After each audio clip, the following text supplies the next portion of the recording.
చలో మనము బాడీ సిస్టమ్స్లో భాగంగా ఇవి నేర్చుకుంటున్నాం. చూడండి, మనము ఆక్సిజన్ తీసుకుంటాం, కార్బన్ డైఆక్సైడ్ బయటికి రిలీజ్ చేస్తాం.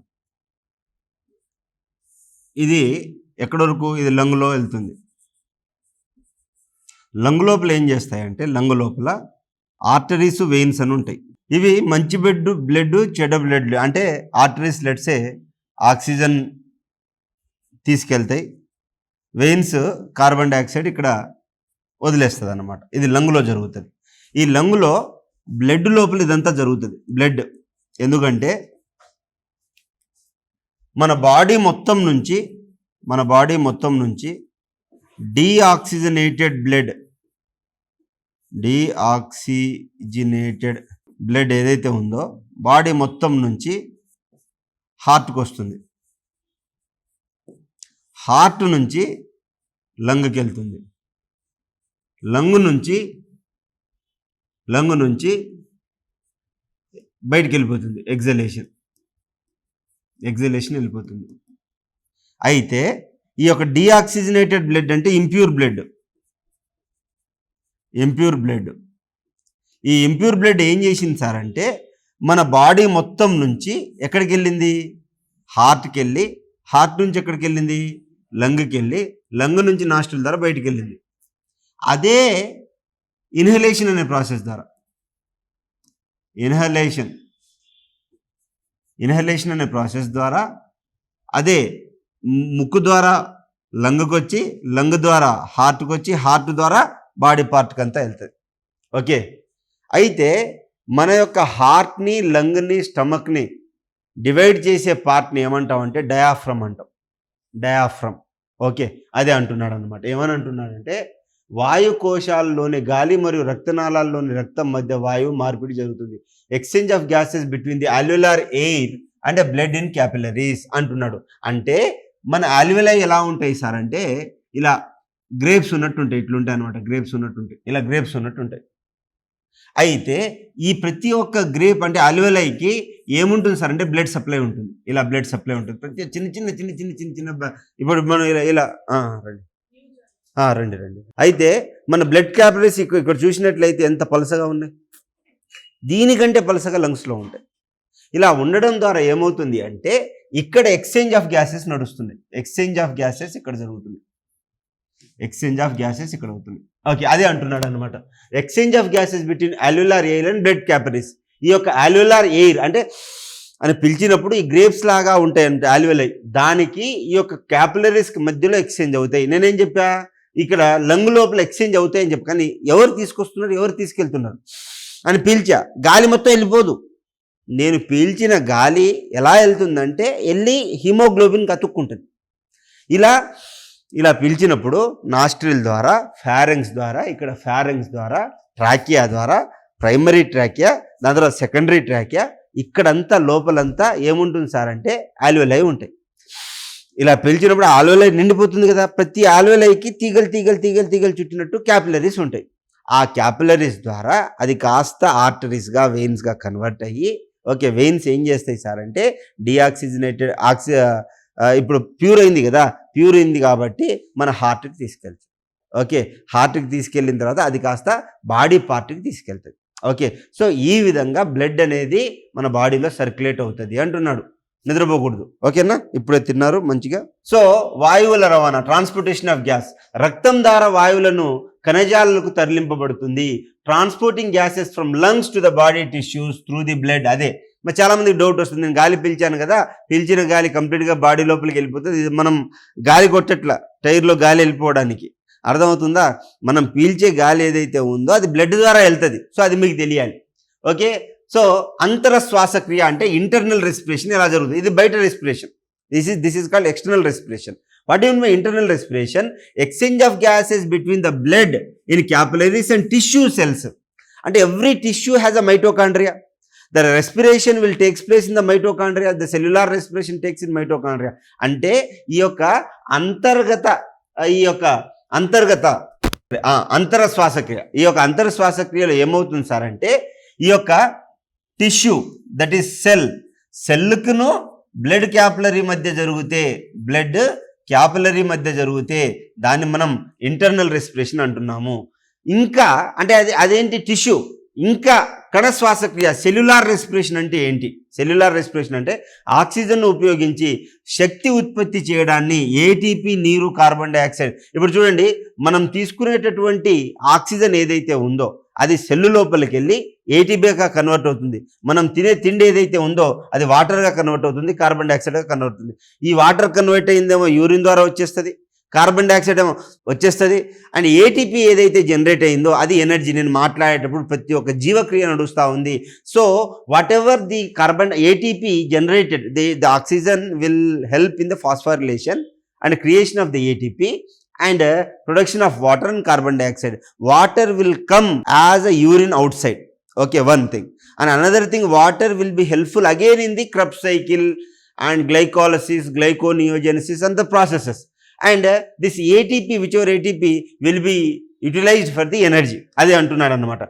Utilizing oxygen cell to produce energy, ATP, water and carbon dioxide. Ante manam teeskune oxygen energy, water, carbon dioxide form అవ్వడానికి హెల్ప్ అవుతుంది అని చెప్పేసి చెప్తున్నాడు అనమాట. So these are few topics like వాయువుల రవాణా ఎలా అవుతుంది, అంతర్గత శ్వాసక్రియ అంటే ఇంటర్నల్ రెస్పిరేషన్ ఎలా జరుగుతుంది, కణ శ్వాసక్రియ అంటే సెల్యులార్ రెస్పిరేషన్ ఎలా జరుగుతుంది అనే అంశాల గురించి ఇక్కడ వాడు ఎక్స్ప్లెయిన్ చేశాడు. ఈ 4 పాయింట్లు రాసుకోండి, ఈ 5 పాయింట్లు రాసుకోండి. బాడీ సిస్టమ్స్ అని టాపిక్ పెట్టి రెస్పిరేటరీ సిస్టమ్ అని రాసుకో. బాడీ సిస్టమ్స్ అని రాసుకొని బాడీ సిస్టంలో రెస్పిరేటరీ సిస్టమ్ అని రాసుకో. ఆ రెస్పిరేటరీ సిస్టంలో ఈ ప్రిన్సిపల్స్ ఉన్నాయని రాసుకో. ఓకే, సో రాసినారా? అప్పుడు ఏం రాస్తారులేండి. ఈ బొమ్మలు కూడా గీసుకోవడానికి ప్రయత్నం చేయండి. ఏమైనా అర్థమైతే ప్రయత్నం చేయండి, అర్థం కాకపోతే వదిలేయండి. Exchange of gases between alveolar air and blood capillaries అది జరుగుతుంది. వాయువుల రవాణా, ట్రాన్స్పోర్టేషన్ ఆఫ్ గ్యాసెస్, రక్తం ద్వారా వాయువులను కణజాలంలోకి తరలించడం, transporting gases from lungs to the body tissues through blood. అంతర్గత శ్వాసక్రియ ఇంటర్నల్ రెస్పిరేషన్, ఈ కేశనాళికల్లోని రక్తము మరియు కణజాలాల మధ్య ఆక్సిజన్, కార్బన్ డైఆక్సైడ్ మార్పిడి. Exchange of gases between blood in capillaries and tissue cells. కణ శ్వాసక్రియ సెల్యులార్ రెస్పిరేషన్, ఆక్సిజన్ను ఉపయోగించి శక్తి ఉత్పత్తి చేయడం, ఏటీపీ, నీరు, carbon dioxide. Utilizing oxygen in cells to produce energy, water and carbon dioxide. So these are the basic principle involved in the cellular respiration. How we are taking oxygen, how it is entering into the body, how it is entering into the tissue and cells, thereby how the biochemical process like metabolism or cellular respiration is taking place అనే అంశాల గురించి ఇది అదంతా ఉంది. Okay రాసే ఉంటారు. Next రాయండి, cellular respiration రాయండి. శ్వాసక్రియ రీతి, మెకానిజం ఆఫ్ రెస్పిరేషన్ ఎలా ఉంటుందో చూద్దాం. పురుషులలో శ్వాసక్రియను తోడ్పడే నిర్మాణము విభాజక పటలం. అంటే చూడండి, ఇప్పుడు ఇది స్టమక్ అండి, ఇది నా స్టమక్, ఇది నా thoracic part. This is called abdominal part, this is called thoracic part. So ఇప్పుడు నేను గాలి తీసుకుంటున్నా, పొట్ట లోపలికి వెళ్ళింది. ఇక్కడ డయాఫ్రమ్ అని ఒక ఏమంటారు, ఒక డివిజన్ ఉంటుంది అన్నమాట, ఒక లేయర్ ఆఫ్ డివిజన్ ఉంటుంది. అది పైకి నెట్టివేయబడుతుంది. ఎప్పుడైతే పైకి నెట్టివేయబడుతుందో లంగ్స్ ఎక్స్పాండ్ అవుతాయి. రిలాక్స్ అంటే కిందికి వెళ్ళినప్పుడు రిలాక్స్ అవుతుంది. డయాఫ్రమ్ కాంట్రాక్ట్ అవుతుంది, డయాఫ్రమ్ రిలీజ్ అవుతుంది. అంటే ఏంటి, మన అబ్డామిన్ని, థొరాసిక్ పార్ట్ని డివిజన్ చేసేది ఎవరు సార్ అంటే ఈ యొక్క విభాజక పటలము, diaphragm. The thoracic part and abdominal part will be separated with the diaphragm. స్త్రీలలో శ్వాసక్రియకు తోడ్పడే నిర్మాణం ప్రక్కటెముకలు, పార్శ్వికలు. In female the supporting structures are the ribs and intercostal muscles. So in the male helps the diaphragm, ఎక్కువ help అవుతుంది. అలానే female diaphragm ఉండదని కాదు, కానీ వారిలో ఏంటంటే రిబ్స్ హెల్ప్ చేస్తాయి. Okay, women will get help from the ribs. It doesn't mean that they don't have a diaphragm, they do have a diaphragm, but what happens, the male has a more supporting, whereas the female has the ribs has the support in the respiration process. Okay, ఉచ్ఛ్వాస సమయంలో జరిగే మార్పులు ఏంటి, changes in the during the ఇప్పటిదాకా చెప్పింది అదంతా ఉంటుంది. ఇంత టెక్నికాలిటీ మీకు అవసరం లేదు, you know need. And again I will be sharing this slide with you. Okay, so ఉచ్ఛ్వాస నిశ్వాసలు ఇవి కొన్ని ఇంపార్టెంట్. ఇది చాలా ఇంపార్టెంట్ అండి, ఇది ఎగ్జామ్లో అడుగుతారు, చాలా ఇంపార్టెంట్. మానవుని ఊపిరితిత్తుల సామర్థ్యం ఎంత అంటే 5800 మిల్లీ లీటర్లు, అంటే 5.8 లీటర్ల ఎయిర్ పడుతుంది మన లంగులో. అది చాలా important. How much is the capacity of the lung అని పిలిచినప్పుడు, if you are healthy, then you need to get 5.8 liters of the air. Air will be measured in the liquid. Why? Because whenever you are inspiring, it will be converted into the pressurized LPG అంటాం కదా, liquefied petroleum gas లాగా. So 5.8 లీటర్ల లేదా 5800 milli లీటర్ల capacity ఉంది. ఇది రాసుకోండి, ఇది ఎగ్జామ్లో అడుగుతారు. What is the lung capacity అని అడుగుతారు. లంగ్ కెపాసిటీ ఎంత ఉందని అడుగుతారు. ఈ పాయింట్ ఇంపార్టెంట్. ఫర్ ఎగ్జాంపుల్, సముద్రం ఇంత ఉంది, సముద్రానికి 13 కిలోమీటర్ల పైకి వెళ్ళావు. ఇలా పైకి వెళ్ళినట్లయితే ఆక్సిజన్ అవైలబిలిటీ చాలా తక్కువ. మీకు ఆల్రెడీ ఏమని చెప్పానంటే, కొండ ఇలా ఉంది, కొండ ఉంది, ఇక్కడ ఆక్సిజన్ ఎక్కువ ఉంటుంది, ఇక్కడ ఆక్సిజన్ చాలా ఎక్కువ ఉంటుంది. నువ్వు ఇలా పైకి వెళ్తూ ఉంటే ఇక్కడ ఆక్సిజన్ పర్సంటేజ్ తగ్గిపోతుంది. నీకు రెస్పిరేషన్ తీసుకోవడానికి ఆక్సిజన్ పర్సంటేజ్ తగ్గిపోయినట్లే. అలాంటి కండిషన్ని హైపాక్సిక్ కండిషన్ అంటాం. హైపాక్సిక్ కండిషన్ అంటే ఏంటంటే, availability of oxygen less for the respiration. అర్థమవుతుందా? మీరు గాలి పీల్చుకోవడానికి ఇక్కడ ఆక్సిజన్ అందరు కాబట్టి అని రొప్పుతారు. కొండ ఎక్కుతున్నా కొద్ది ఎందుకు రొప్పుతారంటే, మీరు అలసిపోవడం వల్ల కాదు, ఈ యొక్క కొండపైన తక్కువ ఆక్సిజన్ ఉందని అర్థం. మన హైదరాబాదు సముద్ర మట్టానికి 6000 మీటర్ల పైన ఉంది, అంటే 6 కిలోమీటర్స్ ఏవో. అదే బెంగళూరు దానికంటే ఎక్కువ ఉందన్నమాట. ఓకే, 9 కిలోమీటర్స్ ఉంటుంది అన్నమాట. సో అంత హైట్లో ఉంది. సముద్రం మట్టం ఇక్కడ ఉంటే మనం ఇక్కడున్నాం, బెంగళూరు ఇంకా పైన ఉంది. కాబట్టి అలాంటి టైంలో వర్షం కురిస్తే దాన్ని మనం ఓరోగ్రఫిక్ రెయిన్స్ అని అంటారు, జాగ్రఫీలో వస్తుంది. ఎందుకు అంటే, ఇప్పుడు ఇంత హైట్ ఉందబ్బా, ఇది హైదరాబాద్ అనుకో, ఇది బెంగళూరు అనుకో, మేఘాలు ఉన్నాయి. ఈ మేఘాలు ఏం చేస్తాయంటే, ఇలా పైకి ఎల్లంగా బరువు ఎక్కువయ్యి వర్షం పడేస్తుంది. మేఘాలు అంత వాటర్ని అంత బరువు వెళ్తుంటే, అంత పైకి వెళ్తుంటే బరువు ఎక్కువ అవుతుంది, అందుకోసం వర్షం వస్తుంది. అందుకోసమే బెంగళూరులో ప్రతిరోజు సాయంత్రం వర్షం వస్తుంది. సాఫ్ట్వేర్ ఇండస్ట్రీస్ బెంగళూరులో ఉండడానికి మెయిన్ రీజన్ ఏంటంటే వర్షం. మరియు ఈ యొక్క height 9000 meters from the sea level కంటే ఎక్కువ ఉండడం ద్వారా నీకు వాట్ ఈస్ ద బెనిఫిట్? ఈ విధంగా ఉంటే కంప్యూటర్కి ఏం కావాలా? ఏసీ కావాలా. కంప్యూటర్కి ఏసీ లేకపోతే కంప్యూటర్ పనిచేయదు, పేలిపోతుంది. అందుకోసం ఏం చేస్తుంది, ఆటోమేటిక్గా నువ్వు కొండపైన, ఇప్పుడు నేనేం చెప్పా, పైకి వెళ్తుంటే ఆక్సిజన్ తగ్గుతుంది, కరెక్టే, కానీ ఇక్కడ చలి పెరుగుతుంది, కోల్డ్ పెరుగుతుంది. అందుకోసమే నీకు సినిమాల్లో చూసిన కొండల పైన మంచులా కనిపిస్తుంది. ప్రతి ఒక్క కొండపైన మంచులా ఎందుకు కనిపిస్తుంది అంటే, కొండ పైకి వెళ్తున్న కొద్దీ మంచులా ఉంటుంది. సో ఆటోమేటిక్గా అంత కూల్ ఉంటుంది కాబట్టి నీకు ఏసీలు అవన్నీ తక్కువ ఉంటాయి. దెన్ సో ఈ విధంగా ఉంటుందన్నమాట. సగం హిమోగ్లోబిన్ మాత్రమే సంతృప్తి చెందును. So the only half of the haemoglobin get saturated, ఇంత అవసరం లేదు. Hence the people in the high altitude carry oxygen cylinder. అందుకోసమే మనము మన ఎవరెస్ట్ పర్వతం ఎక్కేటప్పుడు ఈ యొక్క ఆక్సిజన్ని పైకి తీసుకెళ్తారు అనమాట, ఆక్సిజన్ సిలిండర్లు తీసుకెళ్తారు. ఇంత టెక్నికల్ అవసరం లేదు సివిల్స్ వాళ్ళకి. నోట్: ఆమ్లజని రహిత రక్తం సహిత రక్తంతో పోలిస్తే తక్కువ pHను కలిగి ఉంటుంది. Deoxygenated blood has a lower pH compare to the oxygenated blood. ఇది చాలా ఇంపార్టెంట్ అండి, ఇది ఎగ్జామ్లో అడుగుతాడు ఈ కంపారిజన్. డీఆక్సిజనేటెడ్ యొక్క pH has a lower pH compare to the oxygenated blood. అంటే డీఆక్సిజనేటెడ్ బ్లడ్ మోర్ ఎసిడిక్ ఉంటుంది, డీఆక్సిజనేటెడ్ బ్లడ్ మోర్ ఎసిడిక్ ఉంటుంది. ఆక్సిజనేటెడ్ బ్లడ్ కొంచెం బేసిక్ క్యారెక్టర్లో ఉంటుంది. ఇంకా మనం చూసినట్లయితే, ఒక నిమిషంలో జరిగే శ్వాసక్రియ వేగాన్ని శ్వాసక్రియ రేటు అంటారు. The number of breaths taken per minute is called respiratory rate. మన నిమిషానికి 32 సార్లు శ్వాస తీసుకుంటాం, చాలా చాలా ఇంపార్టెంట్. ఓకే, అంటే 0 to 5 years ఉన్న వాళ్ళు 32 times తీసుకుంటారు. ఓకే, మనమైతే సగటున యావరేజ్ 12 to 16 సార్లు శ్వాస తీసుకుంటాము.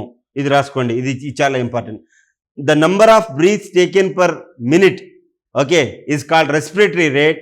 ఓకే, 0 to 5 సంవత్సరాలు ఉన్న వాళ్ళు 32 సార్లు నిమిషానికి తీసుకుంటారు. They will take 32 times. అందువల్ల చిన్నపిల్లలు చూడండి, వాళ్ళు గాలి పీల్చుకుంటూనే ఉంటారు. ఓకే, మనం ఎంత తక్కువ గాలి పీల్చుకుంటే అంత ఎక్కువ రోజులు బతుకుతాం. అలా అని గాలి పీల్చుకోకుండా ఉండేవారు మా సార్ చెప్పిండని. అట్లా అట్లా చేయకూడదు, సరేనా? అట్లా చేయకూడదు. ఇది రాశారా? ఈ పాయింట్ రాశారా? ఓకే, నెక్స్ట్ చూడు. మనం దీన్ని కొలిచే ఇన్స్ట్రుమెంట్ని రెస్పిరోమీటర్ అంటారు. చాలా చాలా ఇంపార్టెంట్. శ్వాసని కొలిచే పరికరాన్ని రెస్పిరోమీటర్ అంటారు. Instrument use to measure this is a respirometer. Respirometer and an average human takes male అంటే adult human respiratory rate is 12 to 16 times. అదే మనం వ్యాయామం చేసినట్లయితే 25 times చేస్తాము, అంటే రెస్పిరేషన్ తీసుకుంటాము. ఓకే, సో అందుకోసమే మన బాడీ చాలా ఉత్తేజభరితం అవుతుంది. నువ్వు ఎక్సర్సైజ్ చేయడం వల్ల what is the benefit of doing exercises? When you take more oxygen, ఉరికినప్పుడు బాగా శ్వాస తీసుకుంటాం కదా, when you take so much oxygen into the blood, all the dead cells and if at all any diseases are there they will go away. అందుకోసం ఎవరైతే ఎక్కువ వ్యాయామం చేస్తారో వాళ్ళకు రోగాలు ఎందుకు తక్కువ వస్తాయంటే బికాజ్ ఆఫ్ ఆక్సిజన్ ఉంది. ఓకే, ఒక జీవి శ్వాసక్రియ రేటును ప్రభావితం చేసే అంశాలు ఏంటయ్యా అంటే, ఒకటి హ్యాబిటేట్, ఎక్కడైతే భౌమ్య ఆవాస రకం, టెంపరేచర్, సర్క్యులేటరీ సిస్టమ్ రక్త ప్రసరణ వ్యవస్థ, శరీర పరిమాణం బాడీ సైజ్. ఈ నాలుగు అంశాలు మనం శ్వాస తీసుకునే రేటును ప్రభావితం చేస్తాయి. హ్యాబిటేట్ అంటే ఏంటి? నువ్వు కొండ మీద ఉంటే ఎక్కువసార్లు అంటావు, కొండ కింద ఉంటే తక్కువ అంటావు. నెక్స్ట్ ఉష్ణోగ్రత, టెంపరేచర్ పెరిగితే రెస్పిరేషన్ పెరుగుతుంది, టెంపరేచర్ తగ్గితే రెస్పిరేషన్ తగ్గుతుంది. నెక్స్ట్ సర్క్యులేటరీ సిస్టమ్, నీకు సర్క్యులేటరీ సిస్టమ్ ఫాస్ట్గా ఉంటే ఎక్కువ రెస్పిరేషన్ తీసుకుంటావు, తక్కువ ఉంటే తక్కువ రెస్పిరేషన్ తీసుకుంటావు. నెక్స్ట్ బాడీ సైజ్ పెద్దగా ఉందనుకో స్లోగా తీసుకుంటావు, చిన్నది ఉంటే పెద్దగా తీసుకుంటావు. సో ఆ విధంగా తీసుకుంటావు. అది ఎలా ఉంటుంది చూడండి. సరే, పరిమాణం, సైజ్, విలోమం, ఇన్వర్స్ అంటే తక్కువ తీసుకుంటాం. వ్యాయామం చేసుకున్న డైరెక్ట్ ఎక్కువ తీసుకుంటాం. పీడనం, ప్రెషర్ టైంలో తక్కువ తీసుకుంటాం. టెంపరేచర్ టైంలో డైరెక్ట్ ఎక్కువ తీసుకుంటాం. Okay, so higher in males, పురుషుల్లో ఇది ఎక్కువగా ఉంటుందన్నమాట. పురుషుల్లో రెస్పిరేషన్ కంపేర్ టు మేల్లో రెస్పిరేషన్ ఎక్కువ ఉంటుంది. సో ఇంత టెక్నికాలిటీ నీకు అవసరం లేదులే, కానీ ఇది అయితే అవసరం. ఇది రాసుకో. ఒక జీవి శ్వాసక్రియ రేటును ప్రభావితం చేసే అంశాలు ఏంటంటే habitat, temperature, circulatory system, body size. యాపిల్ని కోసి గాలిలో ఉంచినప్పుడు దాని రంగు గోధుమ కలర్గా మారుతుంది. ఓకే, మనకి గోధుమ కలర్లో మారుతుంది. సో ఈ కారణం దానిలోని ఫినాలిక్ పదార్థము, ఈ ఫినాలిన్ ఆక్సిడేషన్ అనే ఎంజైమ్ సమక్షంలో కిన్వోన్స్గా మారడం జరుగుతుంది. The reason phenolic substance in apple converts the quinones in the presence of enzyme called as polyphenol oxidase. అంటే ఈ యొక్క పాలీఫినైల్ ఆక్సిడేజ్ ఎప్పుడైతే ఆక్సిజన్ తగిలినప్పుడు ఈ ఎంజైమ్ యాక్టివేట్ అయ్యి లోపల ఫినాలిక్ సబ్స్టెన్స్ ఏదైతే ఉందో అది క్వినోన్గా మారుతుంది. అందుకోసం మనం యాపిల్ని కట్ చేసినప్పుడు ఎరుపు రంగుగా మారడానికి, గోధుమ రంగుగా మారడానికి కారణం ఏంటంటే ఆక్సిడేషను. చాలా చాలా ఇంపార్టెంట్, ఆక్సిడేషను. ఓకే, ఆక్సిడేషను అంటే ఈ యొక్క ఫినాలిక్ పదార్థము ఈ యొక్క పాలీఫినాల్ ఆక్సిడేజ్ అనే ఎంజైమ్ సమక్షంలో క్వినోన్స్గా మారుతుంది. The phenolic substance in apple convert to the quinones in the presence of enzyme called as polyphenyl oxidase. Okay, ఇది నీకు అవసరం లేదు. చూద్దాం. శ్వాసక్రియ రకాలు ఏంటి? మీకు ఇంతకుముందు చెప్పా, వాయు శ్వాసక్రియ, అవాయు శ్వాసక్రియ. అంటే జీవక్రియ ఆక్సిజన్ సమక్షంలో జరిపితే అది వాయు శ్వాసక్రియ. అవాయు శ్వాసక్రియ అంటే కార్బన్ డైఆక్సైడ్ కానీ, సల్ఫర్ ఆక్సైడ్స్ కానీ, నైట్రస్ ఆక్సైడ్స్ కానీ లేదా అదర్ కెమికల్స్ ద్వారా జీవక్రియ నడిపినట్లయితే మనకి ఏమంటారంటే అవాయు శ్వాసక్రియ అంటారు. Aerobic respiration means presence of oxygen, anaerobic respiration means absence of oxygen. Okay, absence of oxygen. Carbon dioxide, sulphur oxide, nitrous oxides and other chemicals సమక్షంలో జీవక్రియ జరిపినట్లయితే ఇది రాసుకోండి, చాలా ఇంపార్టెంట్, ఇది రాసుకోండి. వాయు శ్వాసక్రియ. ఇప్పుడు వాయు శ్వాసక్రియలో ఇది అన్ని జంతువులు, మొక్కల్లో జరుగుతుంది. This occurs in all animals and plant. ఇది ఆక్సిజన్ సమక్షంలో జరుగుతుంది. It occurs in the presence of oxygen. సమర్థవంతమైన ప్రక్రియ. It is efficient process. ఇది అన్ని జంతువుల్లో, మొక్కల్లో జరుగుతుంది. బేసికల్లీ మొక్కల్లో ఏం జరుగుతుంది సార్ అంటే కార్బన్ డైఆక్సైడ్ తీసుకొని ఆక్సిజన్ ఇస్తుంది. సో ఆక్సిజన్ ఇన్వాల్వ్ అయి ఉంది కాబట్టి దీన్ని మనం ఏమంటున్నాం అంటే ఏరోబిక్ రెస్పిరేషన్ అంటున్నాము. వాయు శ్వాసక్రియ, అవాయు శ్వాసక్రియ. వాయు శ్వాసక్రియలో ఏమేమి జరుగుతుందో ఇచ్చాడు, రాసుకో. అవాయు శ్వాసక్రియ, anaerobic respiration. Okay, anaerobic respiration ఇది సాధారణంగా నిమ్న స్థాయి జీవుల్లో జరుగుతుంది. ఎక్కడ? బ్యాక్టీరియా, ఈస్ట్లో జరుగుతుంది. This usually occurs in lower organisms like bacteria and yeast. ఇది పరాణ జీవులు అలసటకు గురైన కండరాల్లో జరుగుతుంది. This occurs in the parasitic organisms and fatigued muscles. ఇప్పుడు ఎందుకు అంటే మనం చనిపోయామనుకోండి, స్మెల్ వస్తుంది కదా, విపరీతమైనటువంటి స్మెల్ వస్తుంది. ఎందుకు ఈ స్మెల్ వస్తుందంటే ఈ ఎనరోబిక్ రెస్పిరేషన్ జరగడం వల్ల, ఈ యొక్క అవాయు జీవక్రియ జరగడం వల్ల వస్తుందన్నమాట. It occurs in the absence of oxygen. మనం చచ్చిపోతే మనకు ఆక్సిజన్ సప్లై ఉండదు కదా, అందుకోసము ఈ విధంగా జరుగుతుంది. It is not efficient as aerobic respiration. Aerobic respiration అంత ఎఫిషియంట్ కాదు ఇది. High amount of energy is released in this process. ఈ ప్రాసెస్లో అత్యధిక ఎక్కువ ఎనర్జీ రిలీజ్ అవుతుంది. 686 కిలో క్యాలరీస్ రిలీజ్ అవుతుంది. ఈ పాయింట్ నీకు అవసరం లేదులే కానీ ఈ 3 పాయింట్లు రాసుకో, బాగుపడతావు. Anaerobic respiration happens in the lower organisms like bacteria and yeast. ఇది సాధారణంగా నిమ్న స్థాయి జీవుల్లో బ్యాక్టీరియా, ఈస్ట్లో జరుగుతుంది. It also occurs in the parasitic organisms. Okay, ఇది పరాణ జీవుల్లో అలసటకు గురైన కండరాల్లో జరుగుతుంది. ఇది ఆక్సిజన్ లేకుండా జరుగుతుంది. It occurs in the absence of oxygen. Okay, మనం చనిపోయినప్పుడు మన బాడీ ఎందుకు కుళ్ళిపోతుంది, కుళ్ళిన వాసన ఎందుకు వస్తుందంటే, రోటెన్ స్మెల్ ఎందుకు వస్తుందంటే బికాస్ ఆఫ్ దిస్ ప్రాసెస్. దీంట్లో ఎక్కువ శక్తి విడుదలవుతుంది, అంటే వేస్ట్ అయిపోతుంది కదా ఎనర్జీ. ఇప్పుడు శక్తి విడుదల అయింది అంటే దాని అర్థం ఏంటంటే నీ బాడీలో ఎక్కువ ఆ రెస్పిరేషన్ జరగడానికి ఇంత టైం వేస్ట్ అయిపోతే ఎట్లా బతుకుతావు నువ్వు? ఇది ఇంపార్టెంట్ అండి. దీని నుంచి ఒక క్వశ్చన్ వచ్చే పాసిబిలిటీ ఉంది. వాయు శ్వాసక్రియ ఏరోబిక్ రెస్పిరేషన్ కదా. ఏరోబిక్ రెస్పిరేషన్లో ఏమేమి జరుగుతుంది అంటే గ్లైకాలసిస్, పైరువిక్ ఆమ్లము ఆక్సీకరణ, డీకార్బాక్సిలేషన్ లింకు చర్య, oxidative decarboxylation of pyruvic acid link reaction, Krebs cycle దీన్నే మనము C2 సైకిల్ అని కూడా అంటాము, C2 సైకిల్ అని కూడా పిలుస్తాము. దాని తర్వాత ఎలక్ట్రాన్ రవాణా, అంటే ఎలక్ట్రాన్స్ ట్రాన్స్పోర్టేషన్లో కూడా ఎగ్జాంపుల్ ఏమంటారంటే which one of the following is the example of the aerobic respiration అంటాడు. సో అలాంటప్పుడు మీకు తెలియాలి, ఇది మీకు తెలియాలి. ఎగ్జాంపుల్ ఇది మనకి SSC CGLలో, ఢిల్లీ పోలీస్ లాంటి పెద్ద స్థాయి ఎగ్జామ్లో అడుగుతారు. SIలో కూడా అడిగే పాసిబిలిటీ ఉంటుంది. కొంచెం పేపర్ని డిఫికల్ట్ చేద్దాము అని అనుకుంటే ఈ క్వశ్చన్ అడుగుతాడు. చాలా టెక్నికల్ క్వశ్చన్ ఇది. నెక్స్ట్ అవాయు శ్వాసక్రియలు ఎక్కడెక్కడ జరుగుతున్నాయి? గ్లైకాలసిస్, కిణ్వనం, ఫర్మెంటేషన్లో జరుగుతుంది. అవాయు శ్వాసక్రియ ఎక్కడ జరుగుతుంది అంటే గ్లైకాలసిస్, కిణ్వనంలో జరుగుతుంది. చాలా చాలా ఇంపార్టెంట్ అండి, ఎగ్జామ్లో అడుగుతారు. ఇంకా ఈ రెండు రాసుకొని ఆగండి. ఇప్పుడు మనం ఏం చేస్తున్నామంటే లంగ్ రిలేటెడ్ డిసీజెస్ చూస్తున్నాం. ఇవి ఎగ్జామ్లో అడుగుతారు. ఆస్తమా అంటే ఉబ్బసం. శ్వాసనాళికలు ముడుచుకోవడం వల్ల కలిగే శ్వాస ఇబ్బందిని మనం ఆస్తమా అంటున్నాం. Breathing difficulty cause due to the narrowing the respiratory tubes, narrowing of respiratory tubes. Okay, ఎందుకు ఈ యొక్క ఆస్తమా వస్తుందంటే మీ నాన్నకి అమ్మకు ఉంటే నీకు వచ్చే పాసిబిలిటీ ఉంది. ఎక్కువ డస్ట్లో వెళ్ళినట్లయితే ఉంటుంది.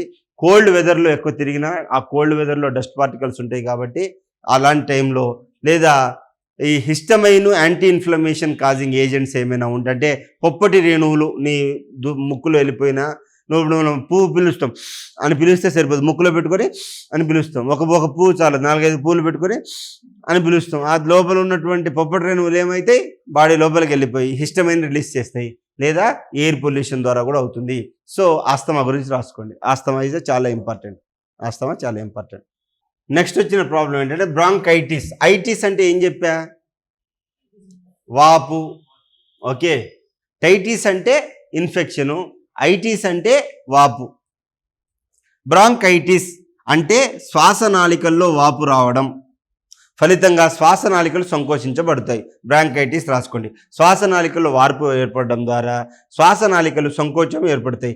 Inflammation of the bronchial tissue as a result Airways constrict అంటే సంకుచిబడతాయి. ఓకే, సో చాలా ఇంపార్టెంట్, ఇది ఎగ్జామ్లో అడుగుతారు. Pneumonia is caused by streptococcus pneumoniae bacterial disease. ఈ నిమోనియా అనేది ఈ యొక్క స్ట్రెప్టోకోకస్ నిమోనియే అనే బ్యాక్టీరియా ద్వారా వస్తుంది.